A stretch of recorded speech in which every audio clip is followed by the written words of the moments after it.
Hello, welcome to cook with Rini. ഇന്നത്തെ recipe വറുത്തരച്ച മുട്ടക്കറിയാണ്. അപ്പത്തിൻ്റെയും ചപ്പാത്തിയുടെയും പൊറോട്ടയുടെയും ഇടിയപ്പത്തിൻ്റെയും പത്തിരിയുടെയും ഒക്കെ കൂടെ നല്ലൊരു കോമ്പിനേഷനാണ് ഈ മുട്ടക്കറി. ഇതിൻ്റെ മുമ്പ് ഞാൻ എഗ് ബുൾസായി കറി എന്ന് പറഞ്ഞ് എളുപ്പത്തിൽ തയ്യാറാക്കാൻ പറ്റുന്ന ഒരു മുട്ടക്കറിയുടെ റെസിപ്പി ഇട്ടിരുന്നു. അപ്പോൾ അത് കാണാത്തവരുണ്ടെങ്കിൽ അതും കൂടി ഒന്ന് കണ്ടു നോക്കാൻ മറക്കണ്ട. 4 മുട്ടയാണ് ഞാൻ ഈ കറിക്ക് വേണ്ടിയിട്ട് എടുത്തിരിക്കുന്നത്. ഈ 4 മുട്ടയും പുഴുങ്ങിയിട്ട് അതിൻ്റെ തോടൊക്കെ കളഞ്ഞ് ഒന്ന് ചെറുതായിട്ട് വരഞ്ഞ് വെച്ചിരിക്കുന്നതാണ്. ഇനി ഇങ്ങനെ അല്ലെന്നുണ്ടെങ്കിൽ നമുക്ക് നടുവേ മുറിച്ചിട്ട് വേണമെങ്കിലും ഈ മുട്ട കറിയിലേക്ക് ചേർത്ത് കൊടുക്കാം.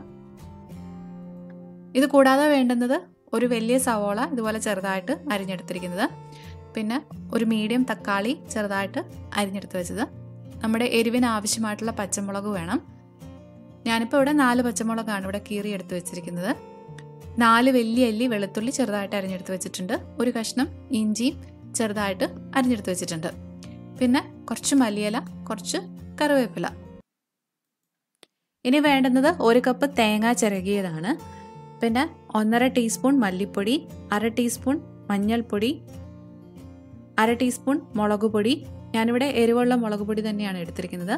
1/4 ടീസ്പൂൺ പെരുംജീരകം, 5-6 ചെറിയ ഉള്ളി അരിഞ്ഞെടുത്തും വെച്ചിട്ടുണ്ട്. വറുത്തരച്ച മുട്ടക്കറിയാണല്ലോ, അപ്പോൾ ആദ്യം നമുക്ക് തേങ്ങ ഒന്ന് വറുത്തെടുക്കണം. അതിന് വേണ്ടിയിട്ട് ഒരു പാൻ അടുപ്പിൽ വെച്ചിട്ടുണ്ട്. ഇപ്പോൾ പാൻ നല്ലപോലെ ചൂടായിട്ടുണ്ട്. അതിലേക്ക് 1 ടീസ്പൂൺ വെളിച്ചെണ്ണ ഒഴിച്ചു കൊടുക്കുകയാണ്. ഈ എണ്ണയൊന്ന് ചൂടായി വരുമ്പോഴത്തേക്കും നമുക്ക് ഇതിലേക്ക് പെരുംജീരകം ഇട്ട് ചെറുതായിട്ടൊന്ന് മൂപ്പിച്ചെടുക്കണം.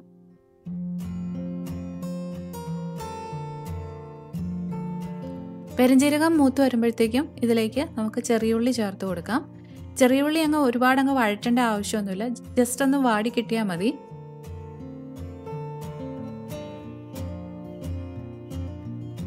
ഇതിലേക്ക് ഇനി നമ്മൾ എടുത്തു വെച്ചിരിക്കുന്ന 1 കപ്പ് തേങ്ങായും കൂടെ ചേർത്ത് നന്നായിട്ടൊന്ന് വറുത്തെടുക്കണം. അതായത് ഒരു ബ്രൗൺ കളർ ആവുന്നിടം വരെ ഒന്ന് വറുത്തെടുക്കണം.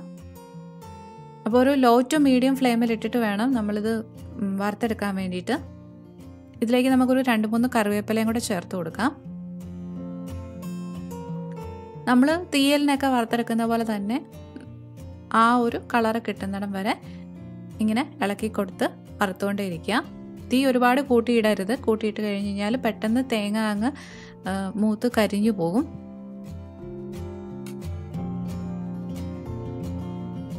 ഇപ്പോൾ തേങ്ങ നന്നായിട്ട് മൂത്ത് കിട്ടിയിട്ടുണ്ട്. ഇനി ഞാൻ തീ ഓഫ് ചെയ്യുവാണ്. ഓഫ് ചെയ്തതിന് ശേഷമാണ് ഇതിലേക്ക് പൊടികൾ ചേർത്ത് കൊടുക്കുന്നത്. അതായത് മഞ്ഞൾപ്പൊടി, മുളക് പൊടി, മല്ലിപ്പൊടി. ഈ പൊടികൾ ചേർത്ത് കഴിഞ്ഞിട്ടും ഒരു 1 മിനിറ്റും കൂടെ ഇതുപോലെ ഒന്ന് ഇളക്കി കൊടുത്തോണ്ടേ ഇരിക്കുക. അല്ലെന്നുണ്ടെങ്കിൽ ഈ പാത്രത്തിൻ്റെ ചൂട് കൊണ്ട് പൊടികൾ പെട്ടെന്ന് അങ്ങ് മൂത്ത് കരിഞ്ഞു പോകും. അപ്പം അത് അവോയ്ഡ് ചെയ്യാൻ വേണ്ടിയിട്ടാണ് വീണ്ടും ഒരു 1 മിനിറ്റും കൂടെ ഒന്ന് ഇളക്കി കൊടുക്കാൻ വേണ്ടിയിട്ട് പറയുന്നത്. എന്നിട്ട് ഇത് നന്നായിട്ട് തണുക്കാൻ വേണ്ടിയിട്ട് വിടണം. തണുത്ത് കഴിയുമ്പോൾ ഒരു മിക്സിയുടെ ജാറിലേക്ക് ഇട്ട് കൊടുത്ത് ആവശ്യത്തിന് വെള്ളം, 1-2 ടേബിൾ സ്പൂൺ വെള്ളം മതിയാവും. ആവശ്യത്തിന് വെള്ളം കൂടെ ചേർത്ത് നന്നായിട്ട് നല്ല പേസ്റ്റ് പരുവത്തിൽ അരച്ചെടുക്കണം. ഇനി നമുക്ക് കറി തയ്യാറാക്കാൻ വേണ്ടിയിട്ട് തുടങ്ങാം. അപ്പോൾ അതിന് വേണ്ടിയിട്ട് ഞാനൊരു പാത്രം അടുപ്പിൽ വെച്ചിട്ടുണ്ട്. ഇപ്പോൾ ആ പാത്രം നന്നായിട്ട് ചൂടായിട്ടുണ്ട്.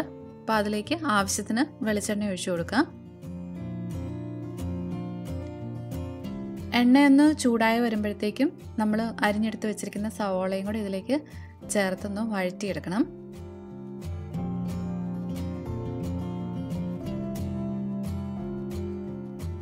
ഈ സവോളയുടെ കൂടെ തന്നെ നമുക്ക് ഇഞ്ചിയും വെളുത്തുള്ളിയും കൂടെ ചേർത്ത് കൊടുക്കാം. സവോള വേഗം വഴന്ന് കിട്ടാൻ വേണ്ടിയിട്ട് ഇതിലേക്ക് ഉപ്പ് ചേർത്ത് കൊടുക്കാം. ഉപ്പ് ചേർത്ത് നന്നായിട്ടൊന്ന് ഇളക്കിയതിന് ശേഷം ഇതിലേക്ക് നമുക്ക് കീറി വെച്ചിരിക്കുന്ന പച്ചമുളകും കൂടെ ചേർത്ത് കൊടുക്കാം. പച്ചമുളകിൻ്റെ അളവ് ഞാൻ പറഞ്ഞതുപോലെ ഓരോരുത്തരുടെ എരിവിനനുസരിച്ചിട്ട് അഡ്ജസ്റ്റ് ചെയ്യാം. ഞാനിപ്പം ഈ 4 പച്ചമുളകാണ് ഇതിലേക്ക് ചേർത്ത് കൊടുക്കുന്നത്. ഒരു മീഡിയം എരിവ് മാത്രമേ ഉണ്ടാവുള്ളൂ. കൂടുതൽ എരിവ് വേണമെന്നുണ്ടെങ്കിൽ കൂടുതൽ പച്ചമുളക് ചേർത്ത് കൊടുക്കുക. ഇനി ഇതെല്ലാം കൂടെ നന്നായിട്ട് വഴറ്റിയെടുക്കണം.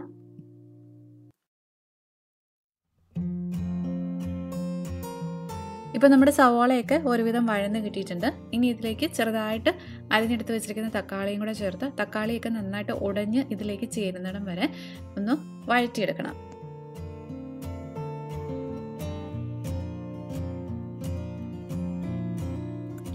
ഇപ്പം ആ തക്കാളി നന്നായിട്ട് വഴന്ന് അതിലേക്ക് ഉടഞ്ഞ് ചേർന്നിട്ടുണ്ട്.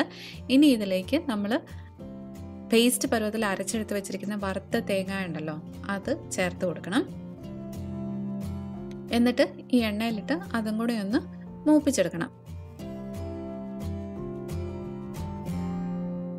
ഞാനൊരു അരക്കപ്പ് വെള്ളം കൂടെ ഈ മിക്സിയിലേക്ക് ഒന്ന് ഒഴിച്ചു കൊടുത്ത് അതൊന്ന് കഴുകി ഇതിലേക്ക് ഒഴിച്ചു കൊടുക്കുന്നുണ്ട്. ഇതെല്ലാം കൂടെ ഇനി നന്നായിട്ടൊന്ന് മിക്സ് ചെയ്ത് കൊടുക്കാം.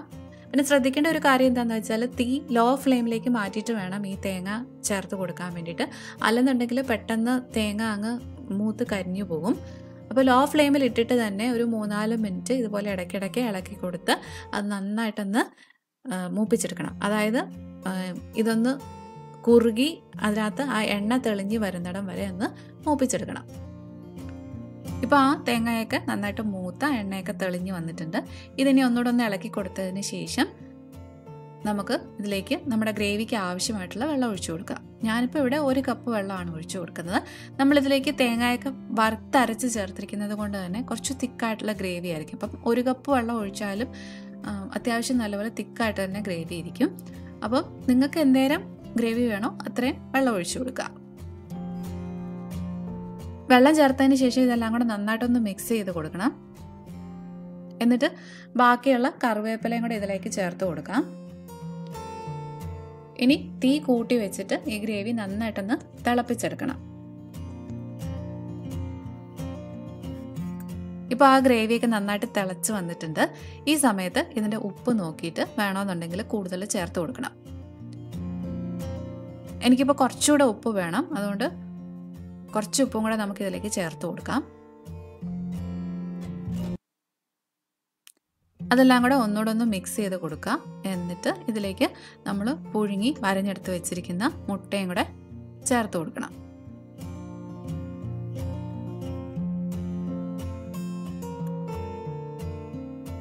ഇനി നമുക്ക് തീ വീണ്ടും ലോ ഫ്ലെയിമിലേക്ക് ആക്കിയിട്ട് ഒരു 2-3 മിനിറ്റും കൂടെ മൂടി വെച്ച് ഒന്നുകൂടെ ഒന്ന് കുക്ക് ചെയ്തെടുക്കാം. മുട്ട നമ്മൾ ഓൾറെഡി പുഴുങ്ങിയെടുത്തതാണ്. പിന്നെ മുട്ടയിലേക്ക് പ്രത്യേകിച്ച് മസാലയൊന്നും പിടിക്കില്ല.